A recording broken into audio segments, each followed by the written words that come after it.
ఏకైక అంశం ఏంటంటే జెడ్పీటీసీ అనేది మనకి చాలా చిన్న ఇష్యూ ఓ రకంగా చెప్పాలంటే, కానీ దాన్ని ఇంత బీభత్సం చేసుకున్నటువంటిది ఓ రకంగా చెప్పాలంటే, ఎందుకంటే ఒక డిఐజీ వెళ్ళి సిఐకి ఎక్కువ ఎస్ఐకి తక్కువ, అది కరెక్ట్గా చెప్పాలంటే కూర్చోవాల్సిన ఒక ఎంపీని నిలువరించడానికి ఒక డిఐజీ రంగంలో దిగి వెళ్ళారు అంటే ఎంత ప్రతిష్టాత్మకంగా తీసుకుంది కూటమి ప్రభుత్వం. అది ఓన్లీ పులివెందులు కాబట్టి అలా జరిగిందా, లేదంటే రేపు పొద్దున్న ఏం లేదు. బేసిక్గా అక్కడ లోకేష్ మీద ఒక ప్రెషర్ ఉంది. చంద్రబాబు నాయుడు పట్టించుకోడు ఏది కూడా.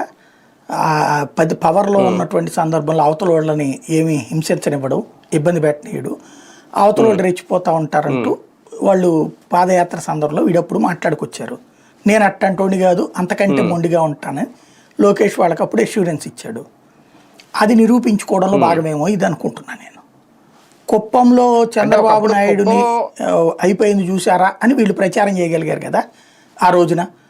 కాబట్టి ఇప్పుడు జగన్ పని అయిపోయింది, ఇంకా క్రిందసారి 11 వచ్చింది, ఈ దఫా 1 గెలవడం కష్టం అనేటటువంటి ప్రచారాన్ని పైన తీసుకొస్తారు తెర మీదకి సింపుల్గా. కానీ పులివెందుల విషయంలో ఒక ధీమాగా ఉందా వైసీపీ? ధీమాగా ఉండడం వల్ల ఈ పరిస్థితి వచ్చిందా? కాస్తంత స్ట్రాంగ్ గా ఏమన్నా తీసుకుని ఉంటే సిచ్యువేషన్ ఉండేది కాదా? పూర్తిగా చాలా సీరియస్ ఎఫర్ట్ పెట్టింది వైసీపీ ఆ విషయంలో మాత్రం, నో డౌట్ కాదు. ఎందుకంటే వీళ్ళు గట్టిగా చేస్తున్నారని తెలుసు కాబట్టి పెట్టింది.